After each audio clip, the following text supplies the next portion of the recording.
So, all that footage that you just watched was shot on the Mavic Air 2 over the summer and into the fall. Now, I'm not a professional drone pilot or a cinematographer by any stretch of the imagination.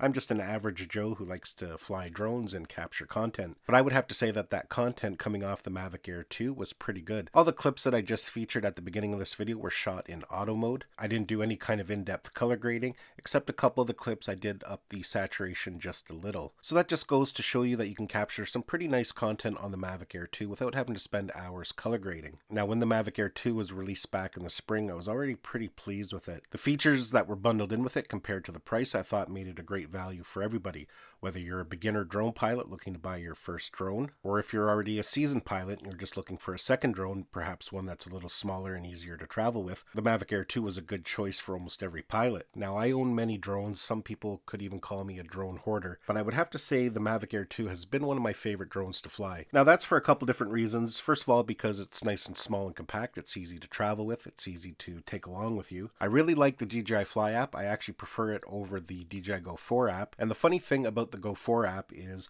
I have flown the Mavic Air 2 pretty well all summer. It was always my go-to drone. A couple weeks ago, I pulled out the Mavic 2 Pro to take it for a flight. And right away, looking at the Go 4 interface, I kind of felt it looked really funny. And that's because you get used to a certain layout, but definitely the DJI Fly app is a lot more streamlined and simple. There's not so much clutter on the screen. And that's something that I definitely prefer. Now, it doesn't have all the features of the Go 4 app, but I'm pretty confident if DJI releases a higher end drone like the Mavic 3 Pro and they decide to use the Fly app for it, I'm pretty confident all those advanced features that are on the Go 4 app will make their way over to the DJI Fly app. Now, one thing that I really like about the Mavic Air 2 and the DJI Fly app is how they have all the intelligent flight modes bundled together. It's really easy to initiate tracking, use spotlight mode, or if you want to go right in and do a point of interest. It's just a lot easier than hunting through menus to find the intelligent flight mode that you want to use. And being able to do a point of interest on a moving subject is really nice and allows you to get some really interesting content. I think the half-inch sensor that comes with the Mavic Air 2 is pretty adequate for most jobs. Of course, it's not as capable as something like the 1-inch sensor that comes on the Mavic 2 Pro,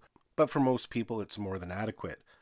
I think the Mavic Air 2 is also a great drone for photographers who want to dabble in aerial photography. They just want to kind of get a feel for it. It gives you many different options. You can take regular photos, HDR photos, smart photos, and if you're into HDR photography, it allows you to take bracketed photos and merge them together later on in your own software. So it's a great tool for those who want to get into aerial photography, but again, don't want to spend a lot of money on a higher end drone. The Mavic Air 2 has a rated flight time of 34 minutes. Now, of course, you're not going to get 34 minutes, but even at 28 minutes, 27 minutes, that's pretty incredible. The batteries are pretty reasonably priced compared to some other drones, so you're able to load up on batteries and give yourself ample flying time. Another thing that I really like about the Mavic Air 2 is the design of the remote. I think it's a big upgrade over the older remotes that have come with drones in the past. It's very comfortable to hold. Now, I know that's kind of subjective to everybody. Everybody has their own opinion on that, but I find it's just very comfortable to hold. It's a little bit bigger than some of the older style remotes, but really it's not by much. And just the simplicity of being able to mount your phone in there in a matter of seconds is just a nice bonus. There's no more fumbling around with cables trying to get everything lined up. And personally, I find having the screen mounted at the top is a better viewing angle. If you're a person who likes to fly your drone with a tablet such as the Mavic Mini here, with the proper mount adapter, you're able to do so quite easily,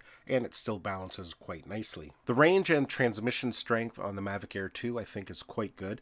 In fact, I think it's a little bit better than the Mavic 2 Pro. And that does kind of make sense because DJI did advertise it as enhanced OcuSync 2.0, so that means it should perform a little bit better. Now, I'm not a person who flies great distances, but definitely having a good solid connection is very important, especially when you're flying in a congested Wi-Fi area such as a city. With the Mavic Air 2, you don't get those breakups and stutters that you can get on a Wi-Fi drone. Now, lastly, since the Mavic Air 2 was released back in the early spring, we have seen a lot of new enhancements and features added. We now have support for the DJI Smart Controller, so if you already own a Smart Controller, you're able to connect it to the Mavic Air 2 with no issues. So all in all, again, I think the Mavic Air 2 is a great drone for everybody, no matter whether you're a beginner pilot just learning to fly, an experienced pilot just wanting a second drone, a travel vlogger, a YouTuber. I think it's just a great all-around drone for everybody. The price is right, so it does make it affordable for many people. And at the end of the day, the most important thing is that it captures really great content. So yeah, folks, that's basically my 6-month review of the Mavic Air 2. It's definitely the drone I recommend when people ask me what drone they should purchase. Hopefully you enjoyed this video and got some value out of it. Give it a thumbs up if you did.